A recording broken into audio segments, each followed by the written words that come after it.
Vamos a, solo para que me conozcan.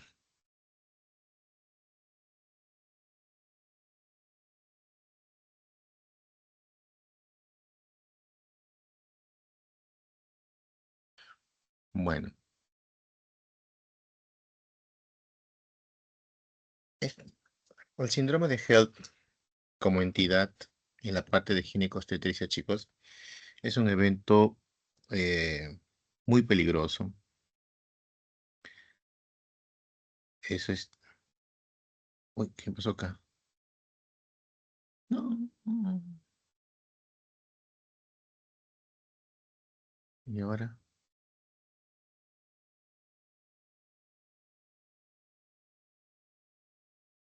A ver, sin querer, queriendo.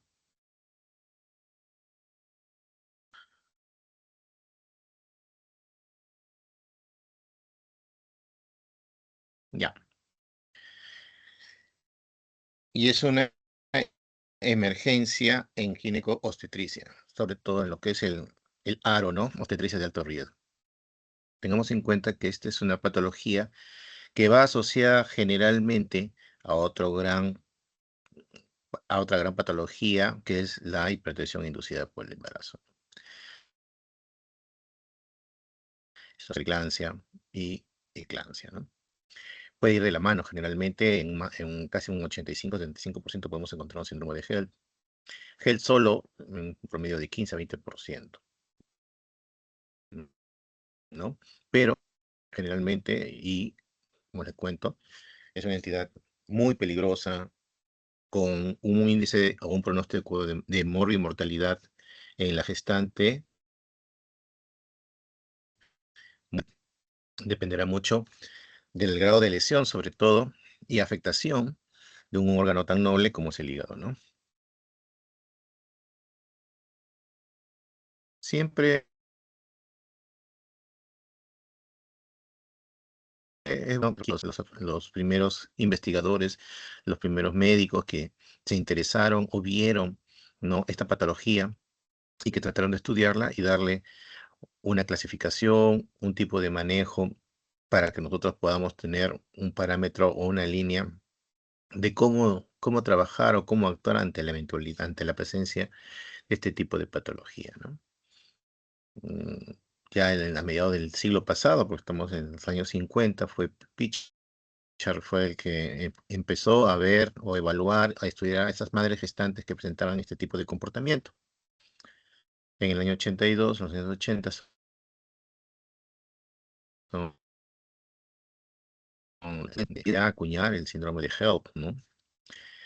Y ya en los años 90, ya el doctor Sibay es el que condiciona, elabora y determina los criterios diagnósticos de Tennessee, ¿no? O los criterios de Sibay, ¿no? Y ya estamos hablando más o menos de hace unos 40, 50 años atrás. Y con los cuales todavía se siguen rigiendo para el manejo de este tipo, de esta patología, ¿no? Que es,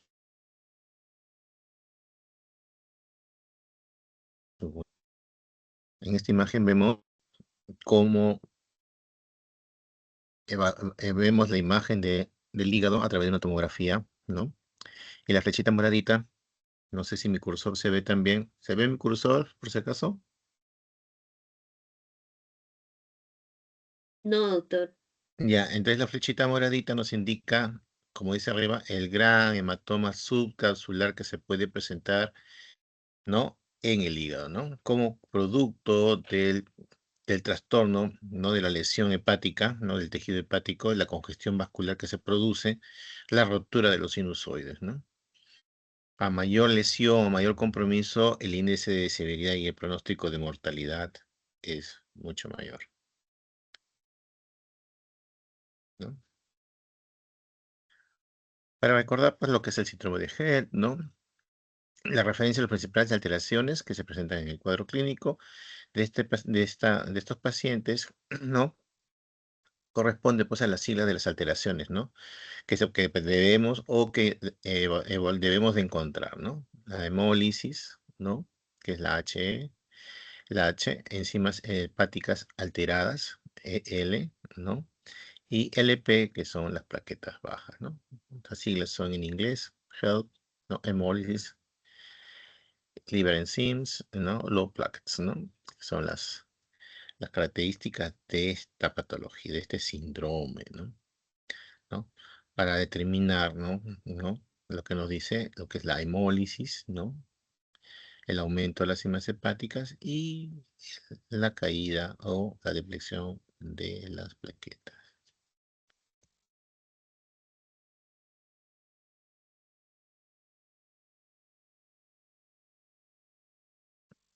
Como ya les repetí al inicio, ¿no? El síndrome de HELP, ¿no?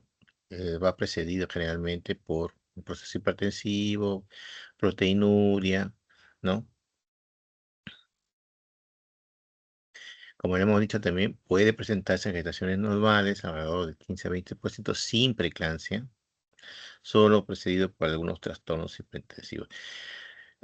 La, la vida, bueno, estamos yendo o estamos presenciando un retraso o una postergación de las damas sobre su maternidad y el inicio o el aumento del tratamiento de reproducción asistida, que en cierta parte aumenta el riesgo de este tipo de patologías. ¿Ok? Entonces las mamás o las chicas, pues por superación profesional, personal, postergan su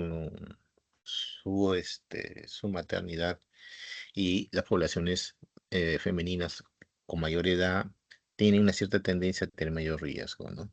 A este tipo de evento. Normalmente este síndrome, bueno, se presenta pues a partir de la segunda mitad del embarazo, ¿no? Un 10% en promedio de las 27 semanas, un 20% después de las 37 semanas, o sea, ya cuando tenemos un embarazo ya a término, ¿no? Y en resumen, el 70% entre las 27 y 37 semanas, ¿no? Entonces, es poco frecuente antes de las 27, ¿no? Tampoco después de las 37.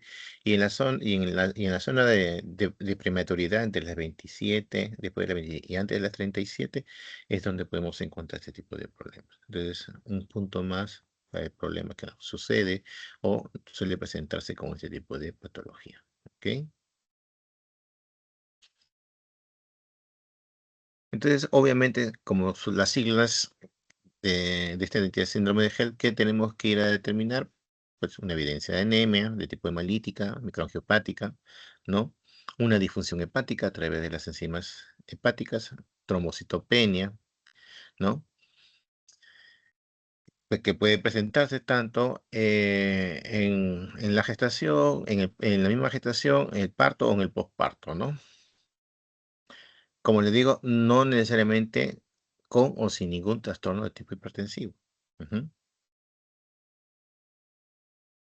En este caso, este síndrome, pues, tiene que tener, pues, nuestro único parámetro para valorarlo y diagnosticarlo es a través de los exámenes de laboratorio que tenemos que pedir para darle diagnóstico a esta patología, ¿no? Y que nos dan también el pronóstico de severidad,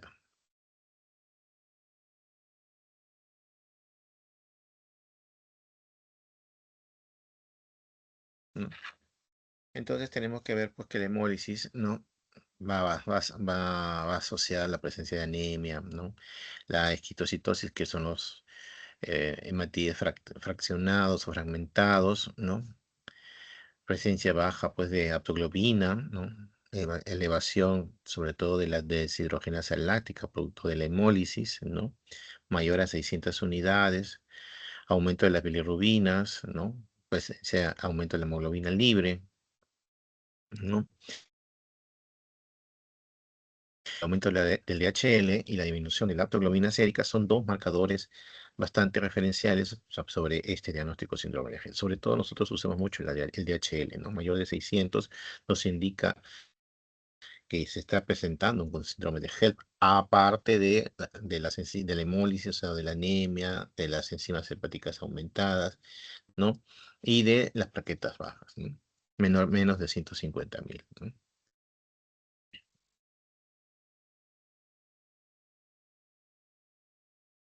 Como les dije, Sibay fue uno de los primeros médicos investigadores ¿no? Y elaboró pues los famosos criterios de CBAI, ¿no? Que son criterios diagnósticos para síndrome de Held, ¿no? Ujú. Entonces acá tenemos, por ejemplo, los marcadores que él puso, ¿no? Un DHL mayor de 600, ¿no? Las enzimas hepáticas, ¿no?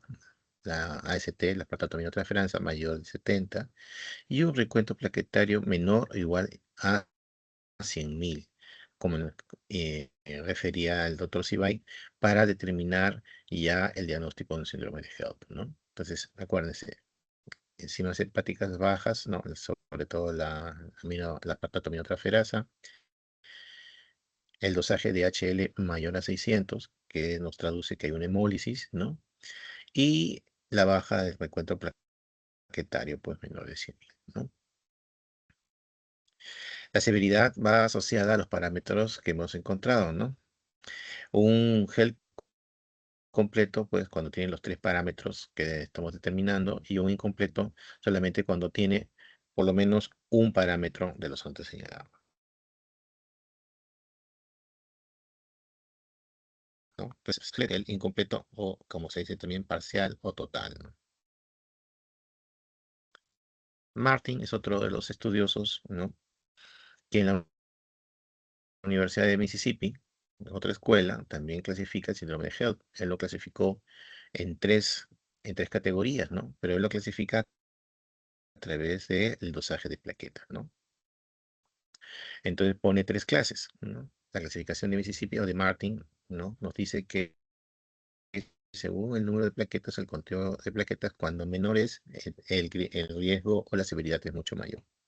Una clase 1 cuando encontramos plaquetas menores de 50.000, una clase 2 entre 50 y 60, 100.000, y una clase 3, ¿no? Mayor a 100.000.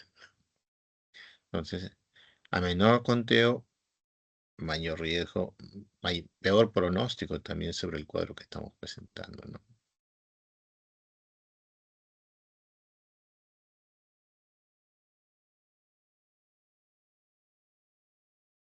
Este, como es un síndrome, a veces va superpuesto con la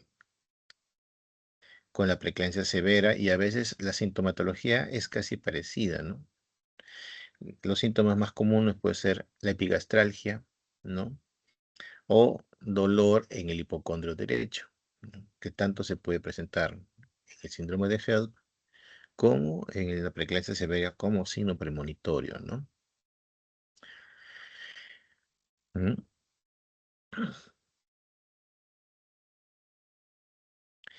Según el tipo, el sexo y la raza puede también darnos un parámetro, y nos dice que el síndrome de HELP puede ser presente o puede desarrollarse en mujeres mayores de 25, de raza blanca, en multíparas, ¿no?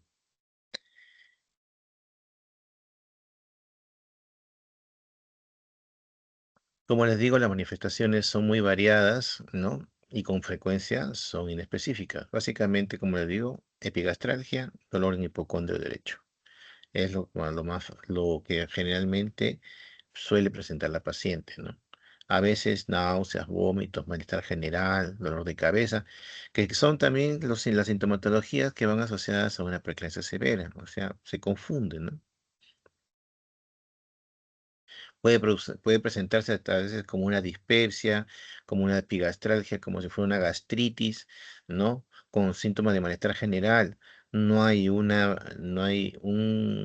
sintomatología específica para podernos orientar sobre el síndrome de Gerd. Lo que sí siempre hay que tener en cuenta de que, pues, que va de la mano o que es bastante frecuente generalmente con la preeclampsia severa, ¿no? Entonces, siempre cuando tengamos un cuadro hipertensivo, a mayor severidad hay que ir a buscar este síndrome de HELP, ¿no?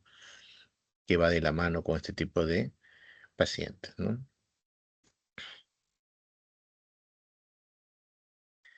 En la evaluación física, bueno, la presión, una presión alta, ¿no?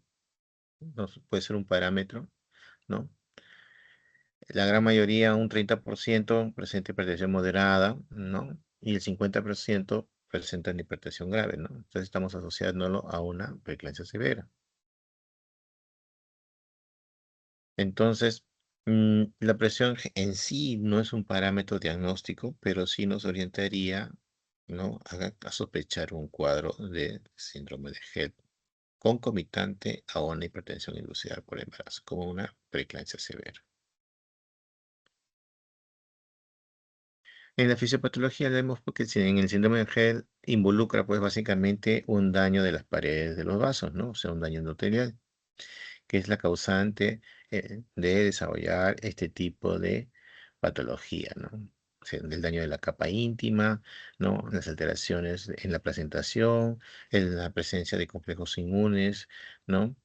Y la misma hipertensión pueden condicionar una serie de alteraciones a nivel de la pared endotelial que condiciona pues una disrupción de esta y la presencia o la formación de zonas de fibrina, ¿no? en el lumen vascular, los cuales van a producir alteración o destrucción a través del aumento de la presión de los vasos de los glóbulos rojos, ¿no?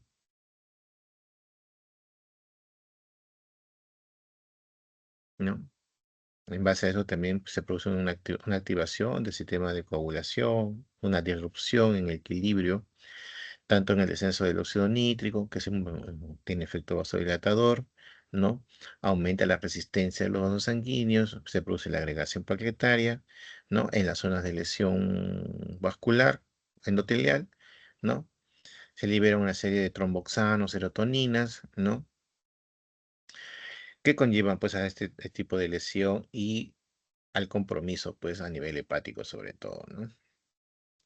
El consumo plaquetario se acelera por este tipo de alteraciones en las lesiones vasculares, ¿no?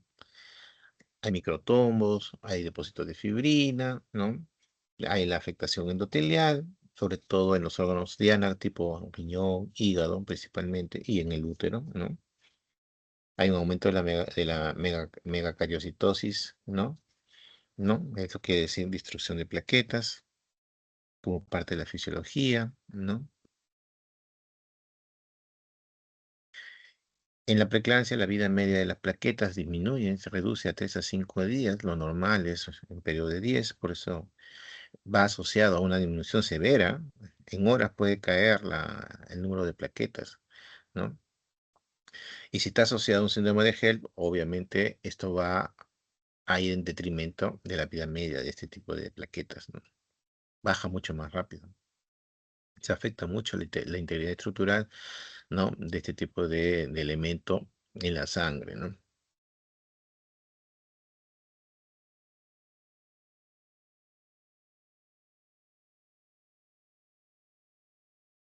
Todo ello conlleva, por ejemplo, a que comience a haber una congestión a nivel hepático, una congestión y distensión y edema del tejido hepático, lo que conlleva a una distensión.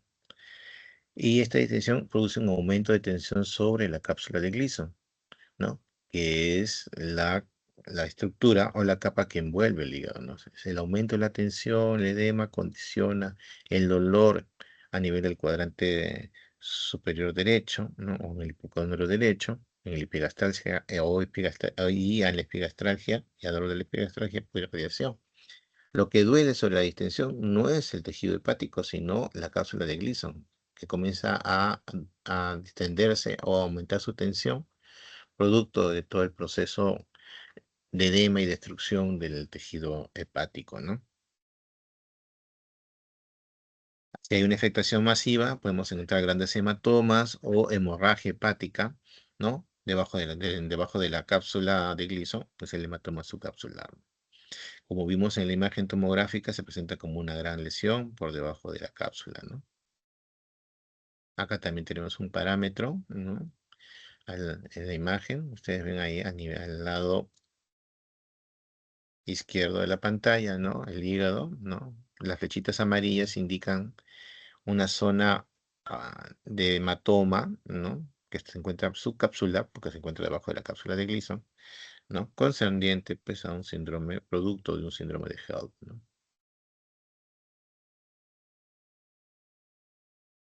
Podemos tener o sospechar de algunas entidades que nos darían diagnóstico diferencial, sí, puede ser una trombocitopenia gestacional, una púrpura trombocitopenia autoinmune, ¿no? Una preeclampsia, síndrome urémico hemolítico, una púrpura trombocitopénica trombótica, un hígado graso del embarazo, pueden ser diagnósticos diferenciales a sospechar, ¿no?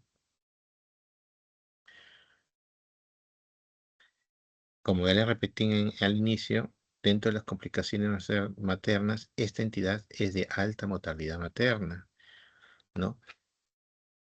En realidad, el pronóstico es muy reservado, ¿no?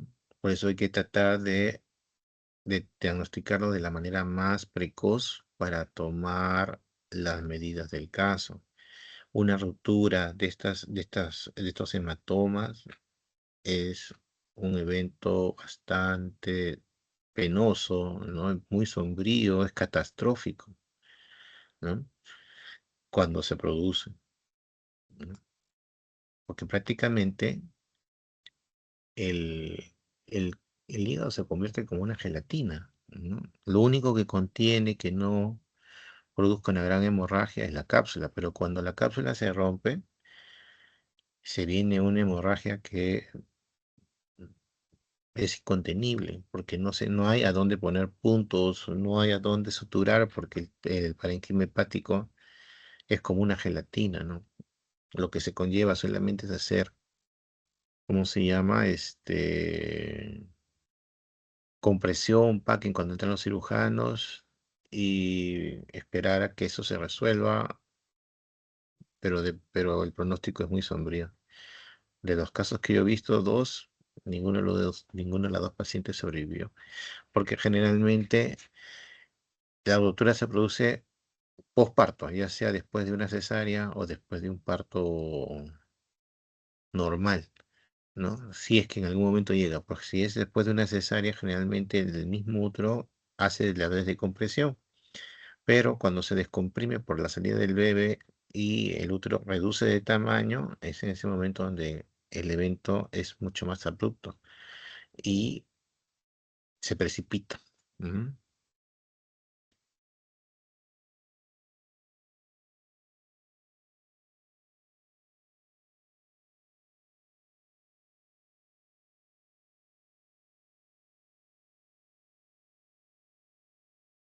ujú. Entonces, acá vamos a ver solamente como un recordatorio, hay manuales del MINSA, del Seguro Social sobre el manejo clave azul, ¿no? Tener en cuenta en la dosificación, en la evaluación, ¿no? Plaquetas menores de 100.000, ¿no? Se puede dar o no se puede dar corticoides. Todavía está en tela de juicio. En el Perú no se prefiere usar corticoides, ¿no? Si tenemos un paciente con un síndrome de HELP y tiene más de 34 semanas, la indicación es, y protección inducida por el embarazo, es culminarlo de una vez, ¿no? Tratar de hacer una evaluación sin hacer la cesárea y con el mayor cuidado posible, sobre todo a la hora de extraer el bebé, para evitar no romper la cápsula del hígado, ¿no? Y obviamente hacer sangrar el hematoma, ¿no?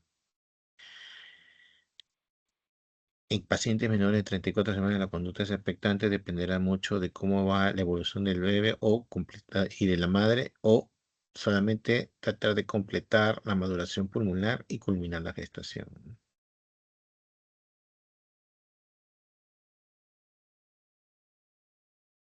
Entonces, hay que tener en cuenta que en el manejo de la clave azul obstétrica, ¿no? Es una acción de respuesta ante la eventualidad de este cuadro tan agresivo, ¿no? Entonces, uno tiene que tomar sus eh, ¿cómo se llama? Sus precauciones, ni bien llega una paciente con alta sospecha de que puede ser un síndrome de HELP, básicamente las pacientes con presión inducida por el embarazo, ¿no? Y actuar rápida y diligentemente. ¿Mm? Es raro, por ejemplo, el síndrome de Gel puede presentarse en el periodo postparto dentro de las primeras 30, 72 o 48, sí, se puede presentar, se puede presentar. Es poco frecuente, pero se puede presentar. En algunos casos, si uno no se ha dado cuenta, sobre todo si no ha asociado preeclampsia, esta entidad, obviamente, pues un hematoma subcapsular no se resuelve de un día para otro, ¿no? Y puede condicionar con el movimiento, romperse y condicionar pues una gran hemorragia, ¿no?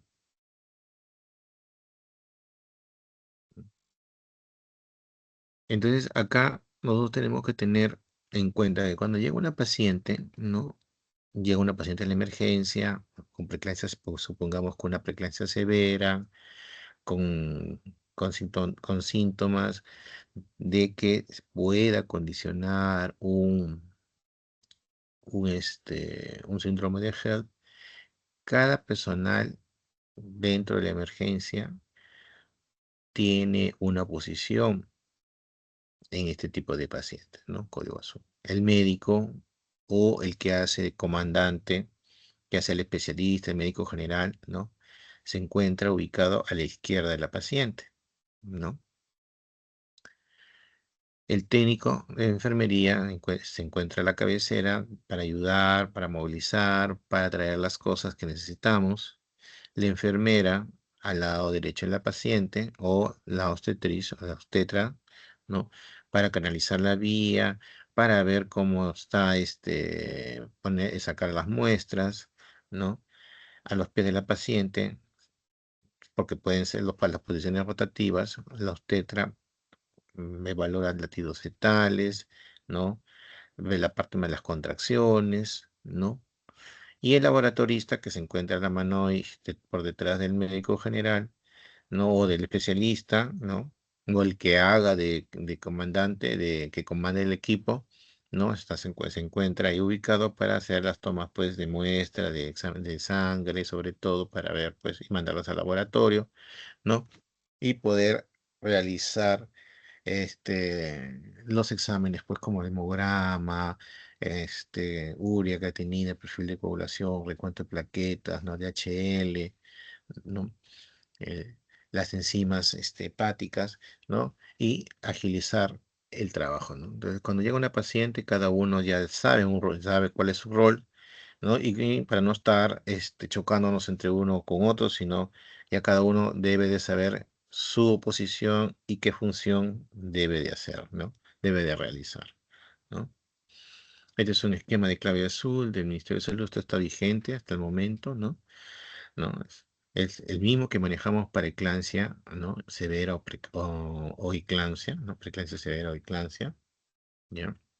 Esto se encuentra en todas las unidades del Ministerio de Salud. El seguro maneja también un esquema parecido, es casi igual, no hay mayor cosa, ¿no? La paciente debe de llegar, debe canalizarse una vía, debe medirse la presión, ponerla de cúbito lateral izquierdo, ¿no? Para darle oxigenación al bebé y dependiendo de la severidad del cuadro, obviamente. Acuérdense que esto puede pasar en cualquier establecimiento de salud, ¿no? En los establecimientos de primer nivel, lo principal es tratar de estabilizar a la paciente, ponerle su vía, ponerle su sulfato de magnesio, ¿no? Este, para disminuir el riesgo de convulsiones, ¿no? una vía para una vía o dos, dependerá del grado de severidad de la paciente, ¿no? Y darle un antihipertensivo y tratar de referirla al establecimiento de mayor resolución, dependiendo de la zona donde ustedes trabajen, ¿no? Ya es en ambulancia y haciendo las coordinaciones respectivas, sabiendo qué es lo que está qué es lo que están derivando para que el equipo multidisciplinario del hospital espere ya para seguir el tratamiento y o la culminación del embarazo, ¿no? En hospitales nacionales, por ejemplo, una paciente de este tipo llega, se compensa, se le pone su vía, se le pone su sulfato, se le pone su antihipertensivo, sea en este caso nifedipino, sublingual, 10 miligramos, ¿no? Se le puede colocar sulfato de magnesio, sí. Podemos ponerle 10 gramos en 1000 centímetros cúbicos de cloruro, pasar 400 a chorro, que son 4 gramos, y el resto en los 600 a los 6 gramos, los 6 gramos restantes, pasar 100 cc por hora o pasarlo a 30 gotas por minuto, ¿no? Para estabilizar a la paciente, evitar, bueno, disminuir la presión arterial, no bajarla, sino disminuirla más o menos a un promedio de 30% y evitar con esto que convulsione la paciente, ¿no? El sulfato de magnesio nos estabiliza la membrana neuronal, evitando de que la paciente pues convulsione y obviamente vaya pues a una eclampsia, ¿no?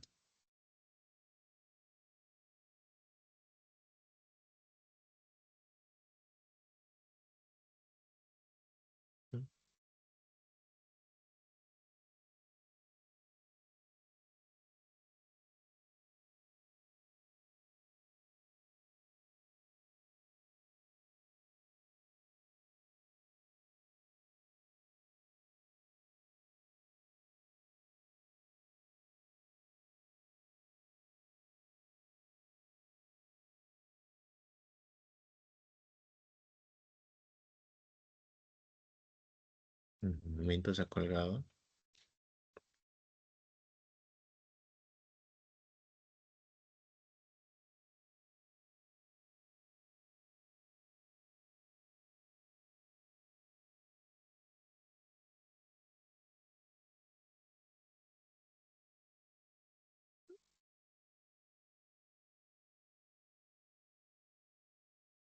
Después de la lluvia, la red de internet están pero malísimas. Un ratito.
Ya, ahora sí, ¿me escuchan? Sí, doctor. Ah, ya, ya. Ya, ahora sí se ve la imagen. Sí, doctor. Ya, voy a maximizar. Ahora, ya lo maximicé, ¿se ve? Sí, sí, doctor. Ya, ahí está, ahí está. Ahí está.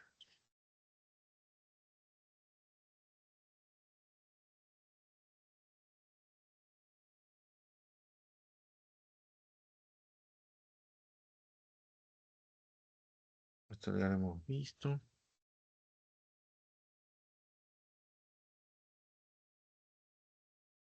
Ujú,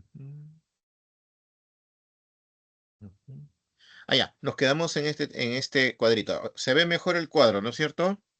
Sí, ahora sí, doctor. Sí, pues tenía que entrar por otro lado. Entonces, este es el fluxograma que lo van a encontrar en cualquier institución, en cualquier establecimiento de salud, ¿no? Entonces, para resumir, ¿no?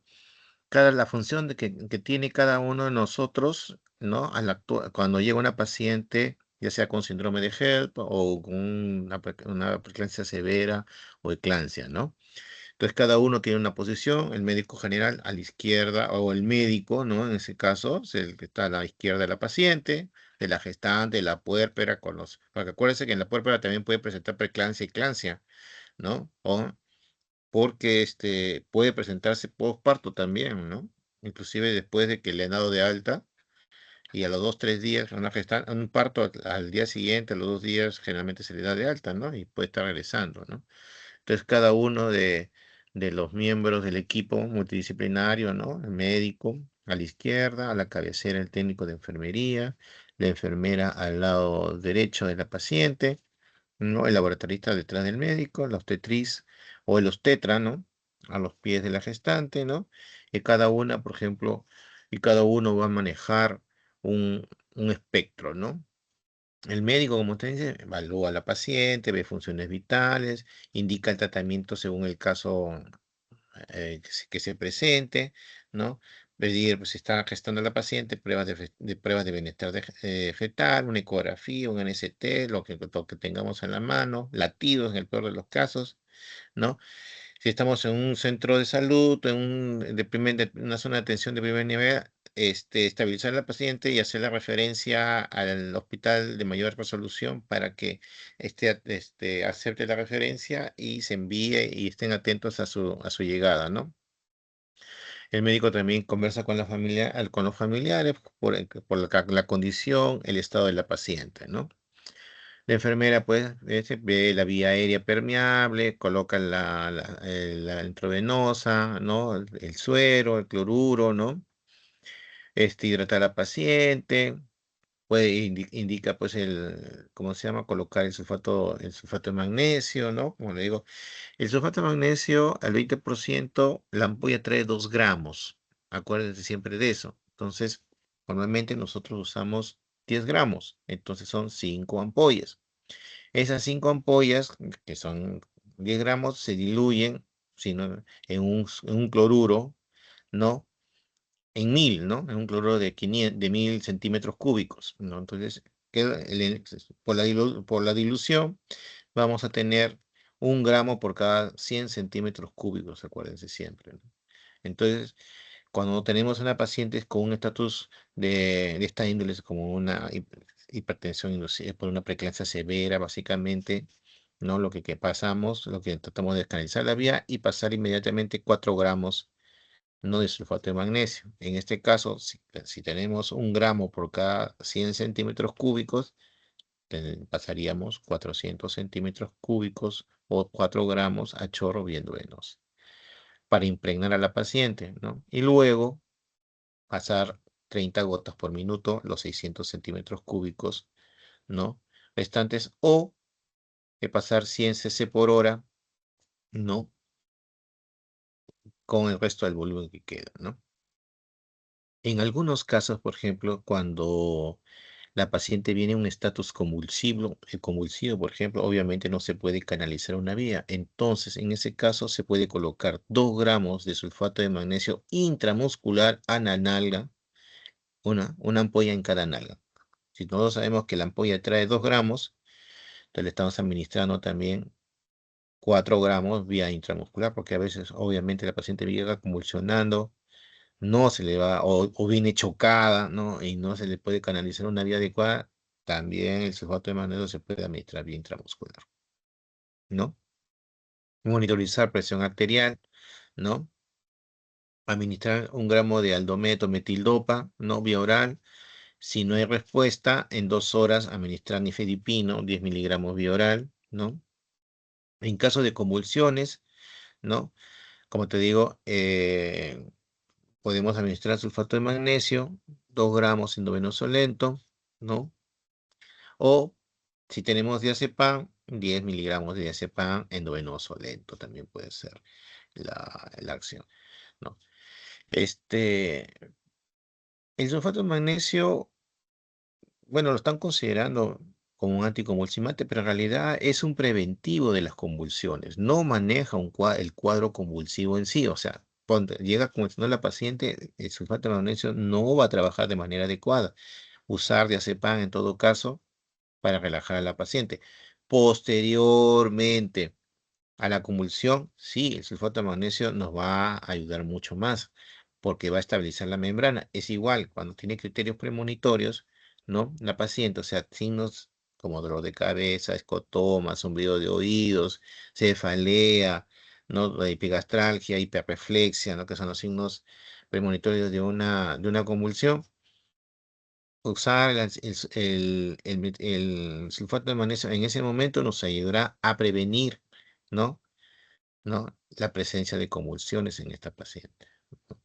Colocar una sonda Foley a la paciente para evaluar el balance hidroelectrolítico, evaluar diuresis, ver las funciones vitales, ¿no? Evaluar los medicamentos que se están utilizando y si estuviéramos en un hospital ya de resolución, verificar pues que la paciente cumpla con todo el preoperatorio, ¿no?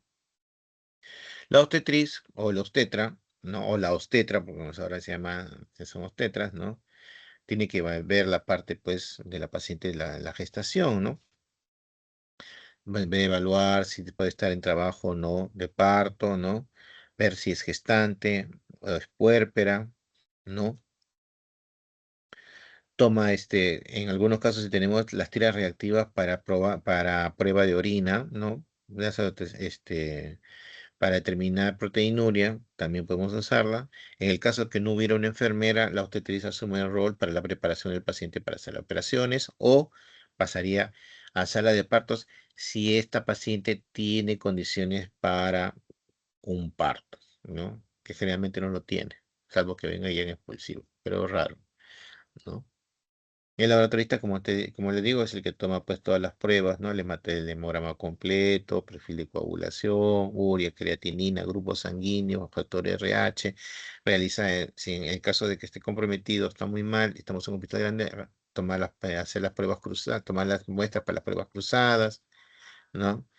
Un frotis de lámina periférica, ¿no? Tira reactiva, plaquetas, glucosa, ¿no? Y otras muestras dependerá de lo que se necesite en este momento. Entonces, básicamente esto es cómo se maneja un cuadro clave azul, ¿no? En un establecimiento de salud, ya sea de primer nivel o de mayor nivel resolutivo, tipo Hospital Nacional, tipo Almenara, tipo Revalidati, tipo Loaiza, 2 de mayo, ¿no?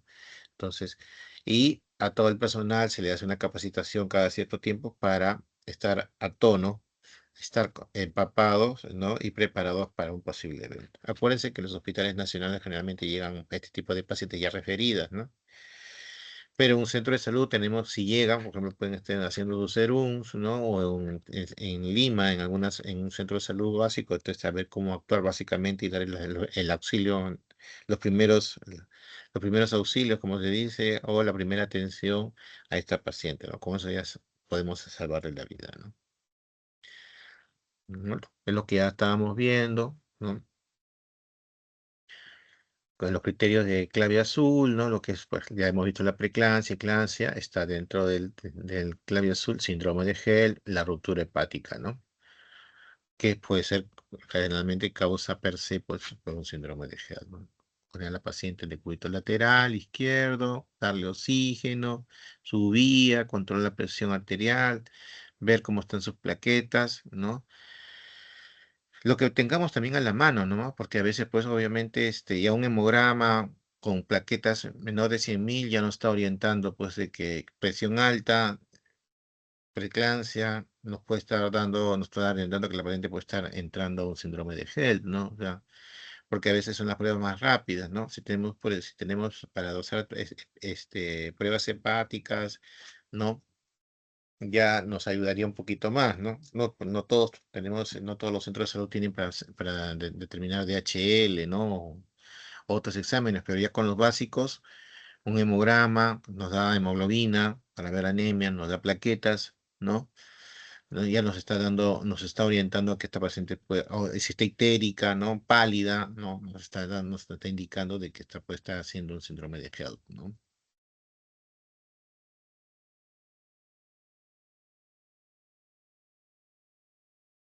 ¿No? Están los cuadros, ese también es la evaluación, pues lo puse de fondo para ver lo de salud, ¿no? Que también habla de lo mismo, ¿no? Cómo es el manejo. El manejo prácticamente es el mismo en las dos instituciones, ¿no? Porque se manejan esquemas internacionales, ¿no? Pero acá solamente para recordar el comparativo, le hablé, por ejemplo, la de Tennessee, ¿no? La de Cibaí y la de Martin sobre cómo es la valoración del síndrome de HELP, ¿no? O sea, por ejemplo, el síndrome de HELP, según Martin, clase 1, que es la de pronóstico 2, 3, ¿no? Y la del doctor Cibaí, ¿no? Que manejan, por ejemplo, acá la clasificación de Mississippi, menor de 50.000, enzimas hepáticas mayores de 70, el LDL mayor, acá es el HDL, acá le hemos equivocado, ¿no? Me parece, mayor de 600, ¿no? Para la clase 2, ¿no? Entre 50 y 100.000, ¿no? También el perfil hepático está alterado. Acá el HDL está mayor de 600, ¿no? En la categoría, en la clase 3 de HELP, que es la más leve, ¿no? Va entre 100 a 150.000. Acá hay un aumento de las enzimas hepáticas, pero no tan severo como en las otras dos clasificaciones, y el HDL sí mayor de 600, ¿no? Acá el esquema del doctor Sibay, que pone, por ejemplo, menor de 100.000, enzimas hepáticas aumentadas, DHL mayor de 600, solamente como criterio, ¿no? No aplica como nosotros del doctor Martin, ¿no?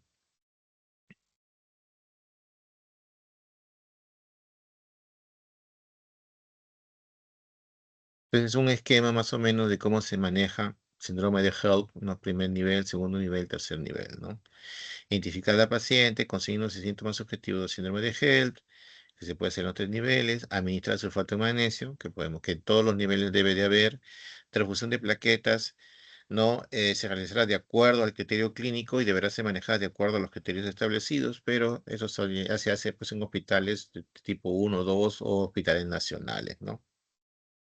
Y obviamente, como ya hemos hablado, los protocolos para manejo materno-fetal, ¿no? En cada uno de ellos, ¿no? Por lo menos valorar al examen físico cómo está el útero, si está aumentado de tono, hay contracciones, latido cardíaco fetal, evaluar si está en trabajo de parto o no, ¿no? Eso es importante, ¿no?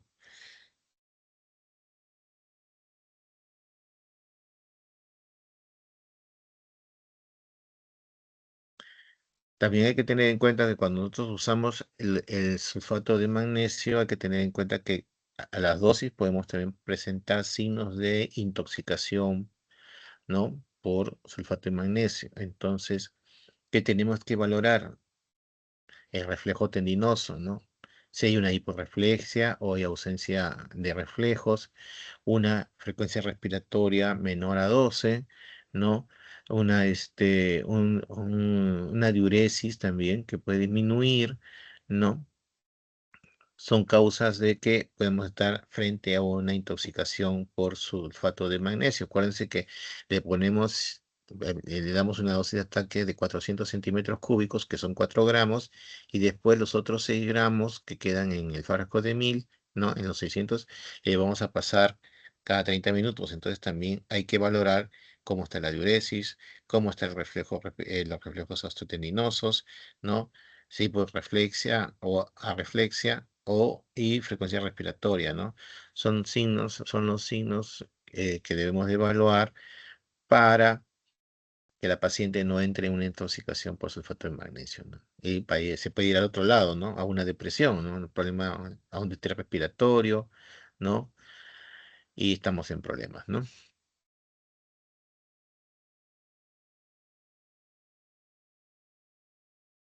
Ujú. Estos son los fluxogramas, ¿no? Para la prevención y manejo de enfermedad hipertensiva, que ustedes ya saben que va asociado, ¿no? Si es gestante con riesgo de preeclampsia, si es así, menor de 20 semanas, la edad gestacional menor, ¿no? Bueno, ¿qué dice acá? Mayor de 20 semanas, usamos aspirina a partir de las 12 a 16 semanas, no, perdón, menor de 20 semanas, usamos como preventivo de preeclampsia la aspirina entre las dos, podemos señalar desde las 12 a 16 semanas hasta las 36 semanas, ¿no? La dosis se usa entre 100 a 150 miligramos diarios, ¿no? Podemos dar calcio también como complemento, 2 gramos, 2000 miligramos, ¿no? Diarios a partir de las 20 semanas, ¿no? Y si no hay riesgo, que continúe con su control prenatal, ¿no? Pacientes con antecedentes, básicamente ya usamos esto, que han tenido preeclampsia en sus embarazos previos y ya de inicio se usa o con criterios de antecedentes familiares o que ecográficamente pueden tener alguna alteración, usamos pues la aspirina como preventivo, ¿no? Y como antiagregante plaquetario y calcio, 2 gramos diarios, ¿no? Sigue sus controles y de ahí, después de la mitad del embarazo, debe de ser referida a un hospital de mayor resolución para la atención final y culminación de su embarazo, ¿no?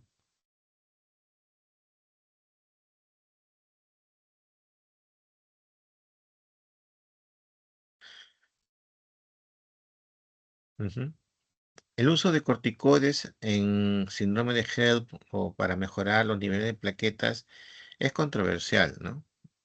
Actualmente había esa discrepancia. Ahora se llegó a un consenso que no se debe de usar corticoides para el tratamiento de síndrome de HELP. Usábamos dexametasona básicamente, que es lo que usa el seguro o el MINSA, ¿no?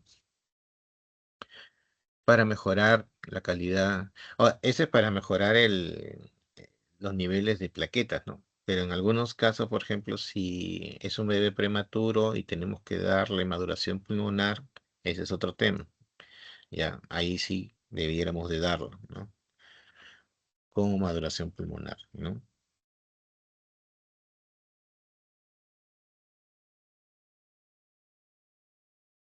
Dicen que la evidencia es muy baja y que no vale la pena usarlo, ¿no? No, en el síndrome de Hell, complicación aguda de un síndrome de Hell, o sea, cuando el evento es muy catastrófico, tenemos la anemia hemolítica microangiopática, que ya sabemos, ¿no? Ya, que podemos encontrar, hay que evaluar anemia hemolítica a través de un frotis periférico para ver esquistocitos, el dosaje de las bilirrubinas para ver hiperbilirrubinemia, ¿no? Y el dosaje de LDH, ¿no? Mayor de 600, la elevación de las enzimas hepáticas que hemos visto, mayor de 70, y plaquetopenia, ¿no? Que va por debajo de los 100.000, ¿no?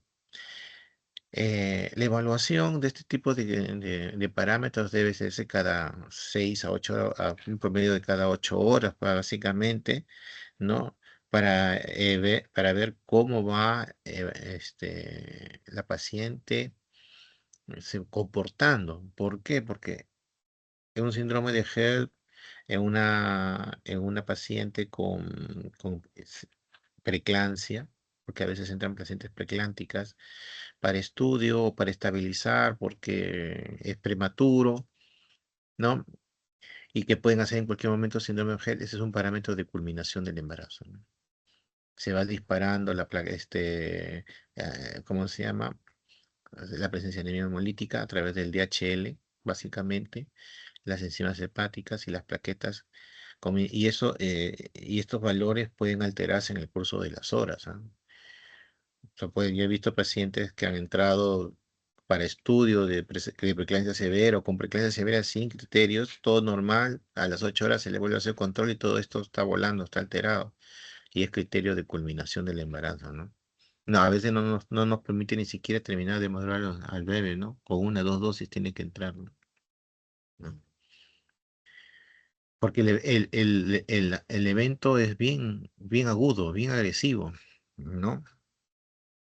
¿Qué es lo que nos lleva acá, no? Pues estas son las otras consideraciones que podemos encontrar pues, en una preeclampsia severa, ¿no? Ruptura hepática, per se, ¿no?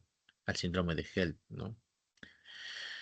Y que puede estar alrededor del 30% y que puede condicionar el 30% de las muertes por caso hipertensiva. Mm, ujú. Por eso hay que tener mucho cuidado. Siempre con preeclampsia severa, pensar síndrome de HELP.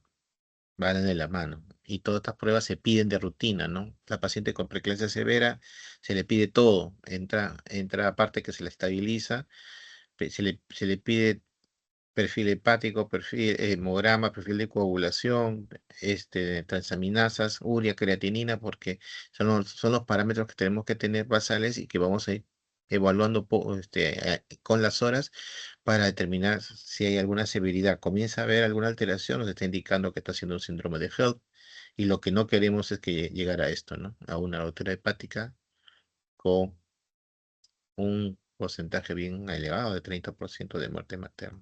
Es un evento catastrófico, como te digo, ¿no?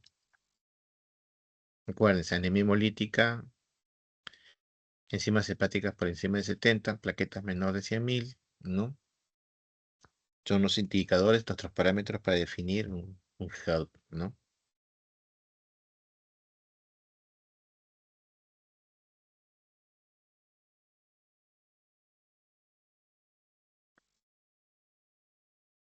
Acá, pues, el fluxograma, ¿no? Gestante mayor de 20 semanas, hipertensión arterial con proteinuria, hay que evaluarla, pedirle hemograma, perfil de coagulación.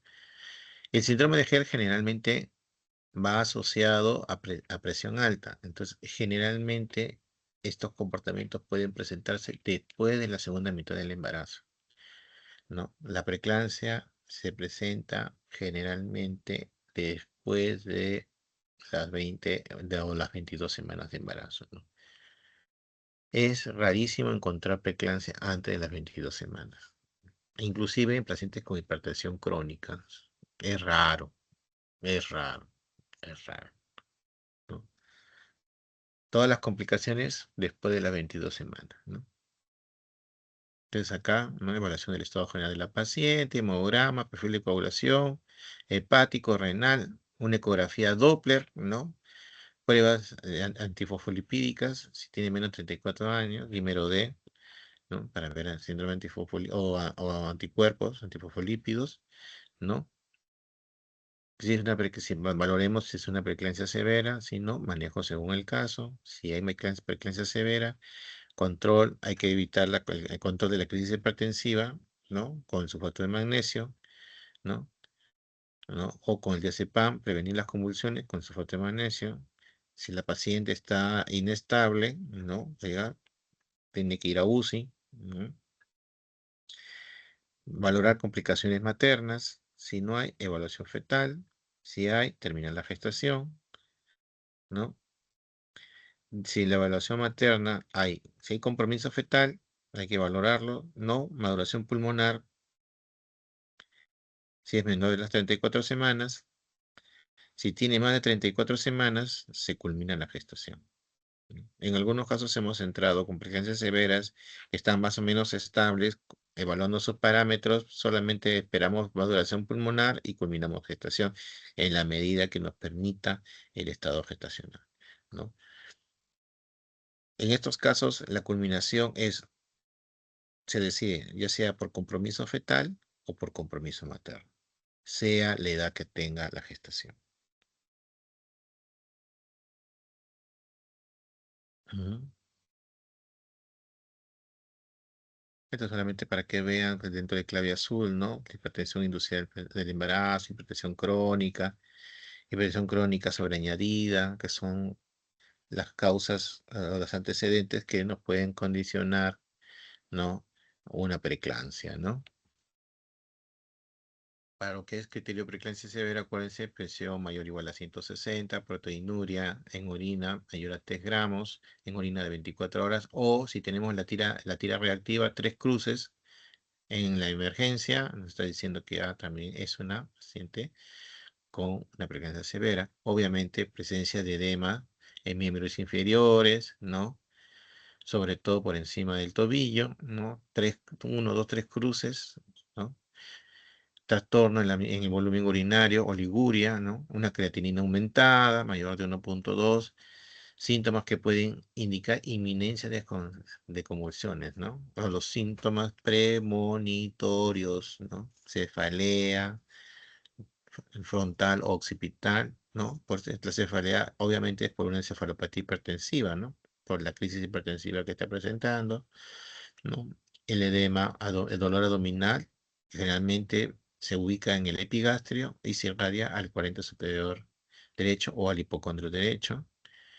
Puede haber visión borrosa, lucecitas, puede haber hasta pérdida parcial o total de visión por desprendimiento de retina debido al cuadro hipertensivo, ¿no?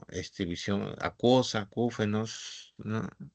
Zumbido de oídos, hiperreflexia osteotendinosa, ya sea rotuliana o en el codo epicoclear, puede estar asociado a náuseas y vómitos, tanto por el problema hepático, por la encefalopatía hipertensiva, ¿no?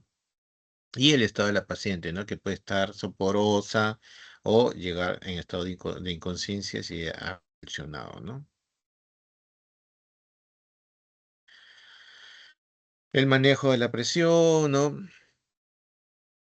Si no se controla, por ejemplo, la presión arterial, si la plaqueta sigue bajando, las transaminases están elevadas, comienza a tener trastornos tipo edema pulmonar, trastornos de oligoanuria, que comienza la función renal, desprendimiento, donde puede condicionar también desprendimiento prematuro de la placenta y oligohidramnios o otras alteraciones que nos condicionen como el sufrimiento fetal, la gestación debe determinarse. ¿Mm?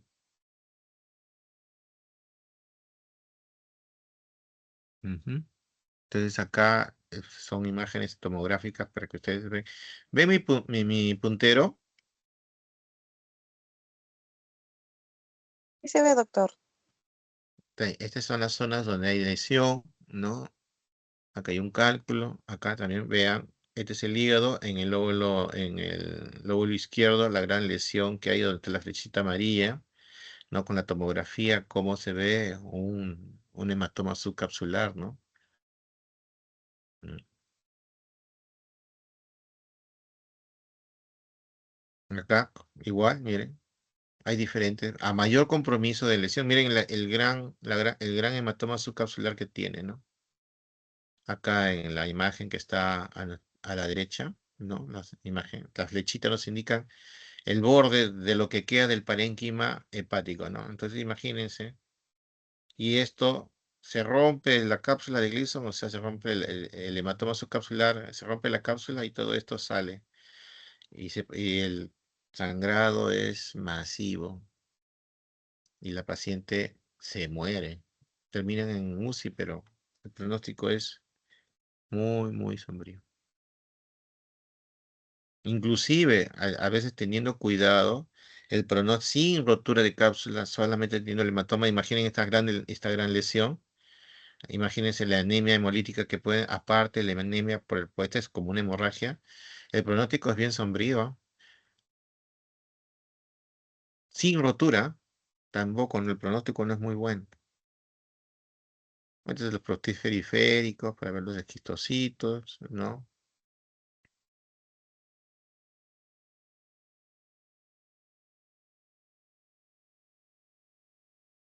¿No? Para recordarlas, ¿no? Porque el manejo del síndrome de HELP, bueno, paciente diagnosticado con síndrome de HELP, administrar sulfato de magnesio, ¿no? Como profilaxis, tratamiento de la hipertensión, el cuadro hipertensivo de fondo, ¿no? Con drogas antihipertensivas, ya sea ya la metildopa, el nifedipino, ¿no? La edad gestacional, el límite, ¿no? La variabilidad, ¿no? Mayor a 34 semanas, ¿no? Sí, no, no. Y seguir las siguientes indicaciones, ¿no? Pruebas fetales, evitar la muerte fetal, evitar el DPP, edema, eclampsia, sangrado hepático, ¿no? El stroke, paro, ¿no? Injuria o daño agudo renal y diseminación de un CID, ¿no? Ujú.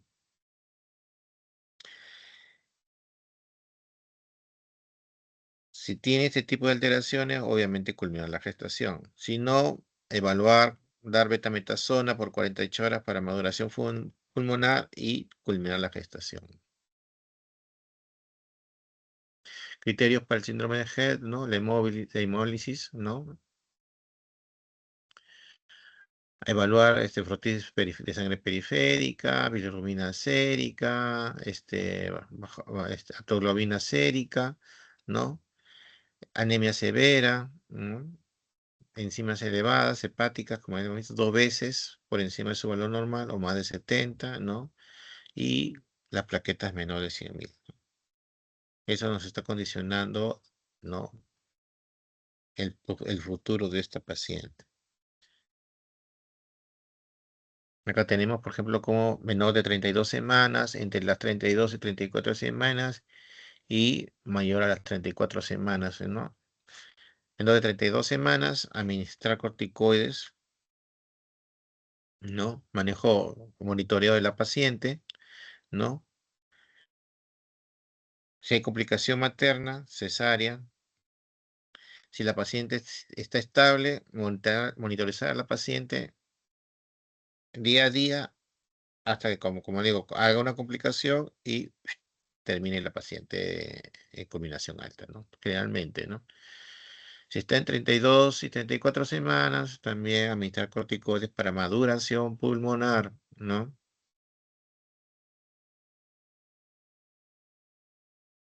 Y es una paciente, bueno, según los detalles, manejo conservador, ¿no?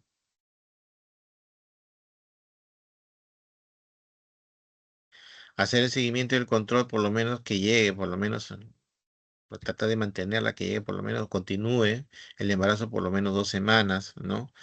Pero es relativo. En algunos casos, si se complica, tiene que ir pues a un hospital de mayor resolución. Pacientes que no controlan con malas condiciones, culminación del parto inmediatamente, ¿no? En la medida de lo posible, después de la maduración pulmonar, si es que llega, ¿no?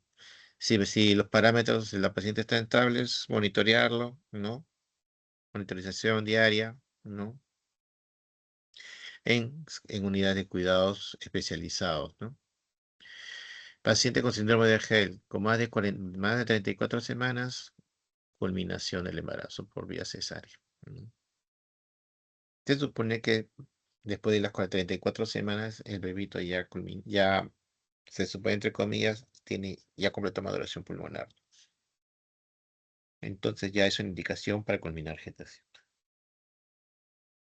El problema es cuando tenemos estos pacientes, ¿no? Menor de 32 semanas, menor de 34, acá la valoración es día a día, dependiendo del criterio de severidad, cómo llega la paciente, cómo responde la paciente al manejo, ¿no? Ya sea complicación materna o complicación fetal, el embarazo se culmina.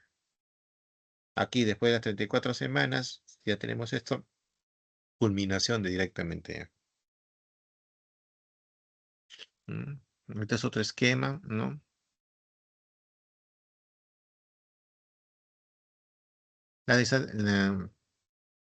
Ya nosotros hemos dicho, antiguamente se usaba la desametasona para mejorar el nivel de plaquetas, 10 miligramos es lo que se usaba intravenoso cada 12 horas, ¿no? Y ahora ya no lo estamos utilizando. Para la maduración pulmonar son con dexametasona son 6 miligramos cada 12 horas por 4 dosis para modulación pulmonar. Con betametasona son 12 miligramos cada 24 horas por 2 dosis. Que es lo mismo, ¿no? Dexametasona son 6, 6, 12, 6, 6, 12 que podemos utilizar, ¿no? Generalmente la dexa es la que utilizamos en el Ministerio de Salud y en el seguro, en la parte privada, betametasona, que eh, eh, son 3 ampollas, 4 miligramos intramuscular por si acaso, ¿no? Esa pues es intramuscular también. Ajá, se utiliza intramuscular o intravenoso. Mm, ¿no? Entonces, esto es para que vean el esquema, ¿no? Cómo esta gran lesión, miren, este es un hematoma hepático subcapsular con ruptura. Está comprometiendo más de la mitad del lóbulo derecho, ¿no? Pronóstico malo.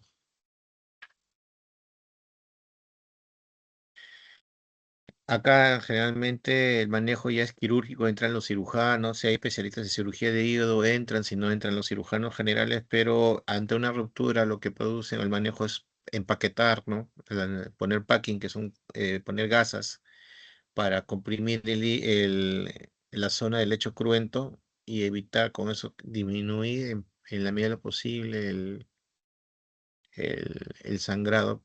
Entran cada 24 horas, cada 48 horas, ¿no? Pero el pronóstico es malo. Manejos, si es un hematoma subcapsular sin ruptura, el manejo es médico y expectante en UCI.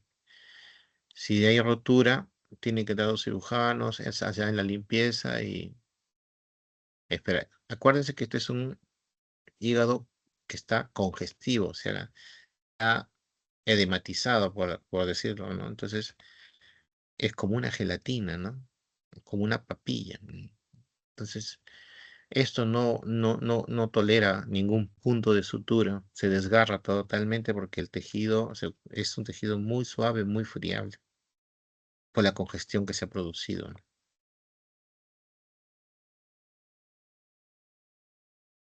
¿Mm? Una complicación del síndrome de Gel, acuérdense siempre, o de la preeclampsia severa, es el TPP, ¿no?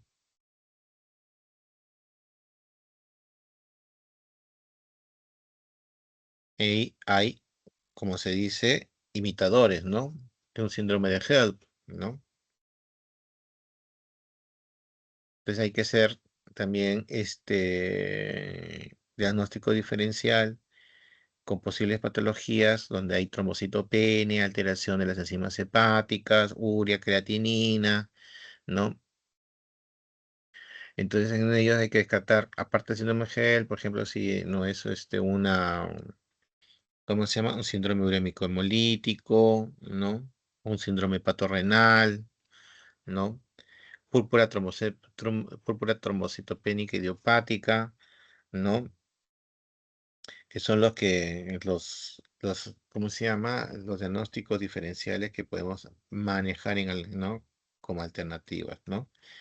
¿No? Síndrome urémico hemolítico, ¿no?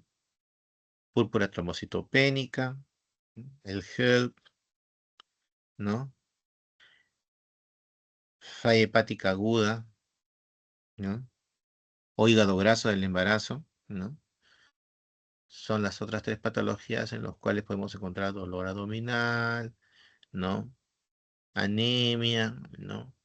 Deshidrogenasa láctica elevada, ¿no? Elevación de las transaminasas, fiebre, dolor de cabeza, trastornos visuales, hipertensión, ¿no? Náusea, vómitos, proteinuria, trombocitopenia, factor von Willebrand, hipoglicemia, ¿no? Que ese es en el hígado graso del embarazo, ¿no? Entonces, también podemos sospechar en diagnósticos diferenciales, ¿no? ¿Mm? Y bueno, es lo que quería darles en esta clase, este alcance ¿no? Sobre de esta patología, que hay que sospecharla. Hay que sospecharla sobre todo, como les digo, porque va de la mano de la preeclampsia severa, ¿no? Entonces, dentro del protocolo, siempre, ¿cómo se llama?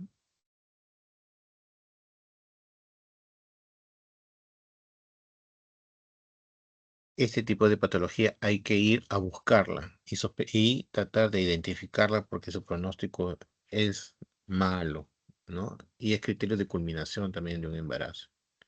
¿Ok? ¿Preguntas? ¿Se escuchó todo?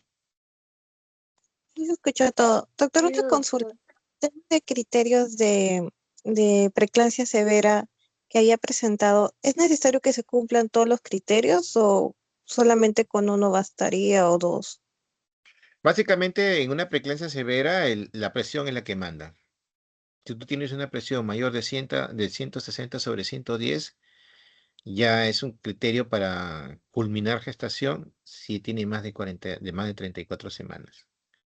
Si tiene menos de 34 semanas, hay que valorar las otras causas de preeclampsia severa o por lo menos si se maneja adecuadamente, si responde al tratamiento, a los tratamientos indicados, por lo menos esperar al día a día, o que se presente alguna complicación para culminar gestación, ¿no?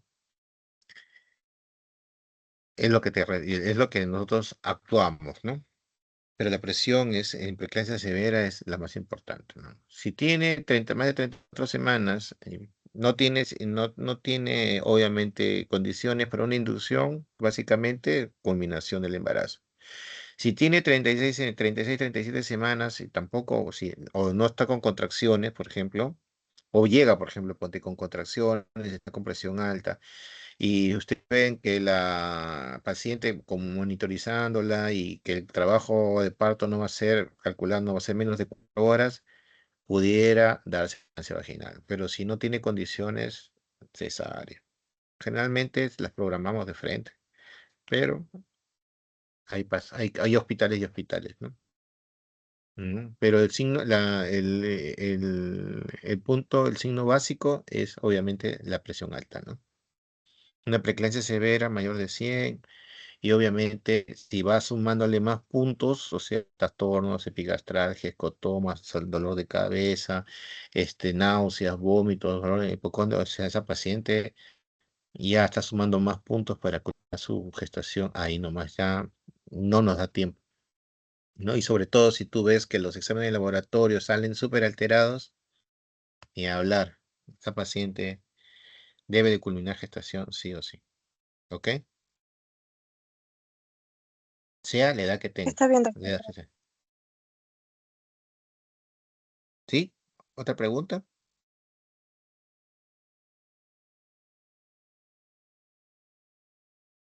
No, oye, ¿ya son las 10 de la noche? No, oh, sé que están cansados, chicos. ¿Alguna pregunta más?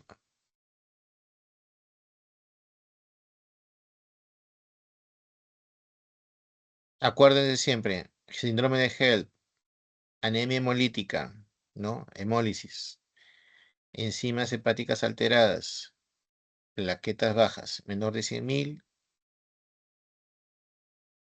piense, es síndrome de HELP. Va asociado generalmente a preeclampsia severa, ¿no? Hipertensión inducida por el embarazo. Menos del 20% es un HELP sin presión, sin preeclampsia. Que hay, pero es bien raro, ¿no? Pero ante un cuadro donde ustedes ven la paciente evoluciona, todo, ok, no hay presión, comienza con anemia, palidez, trastornos en las funciones vitales, piensen también que puede ser un HELP que está por caminando, aparte de que pueda tener otros trastornos postparto todavía, ¿no? He visto, ¿no? Piensen como una complicación, pero generalmente va asociada a preeclampsia, ¿no? Las valoraciones son muy importantes, ¿no? Porque eso son los criterios para culminar un embarazo, ¿no? Si la paciente tiene más de 600, menos de 100, a menor, ya sabemos que a menor cantidad de plaquetas, el proceso es mucho más agudo y mucho más sombrío, porque comienza a haber mayor riesgo de sangrado, ¿no? Y las enzimas hepáticas nos están diciendo, pues, de que ese hígado a mayores niveles, mayor deterioro de la función y del hígado, ¿no? Y mayor riesgo de hematoma, ¿ok?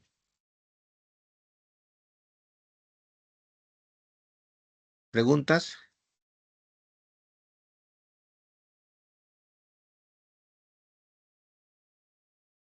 Camila, te voy a mandar la clase entonces para que la tengas, ¿ok?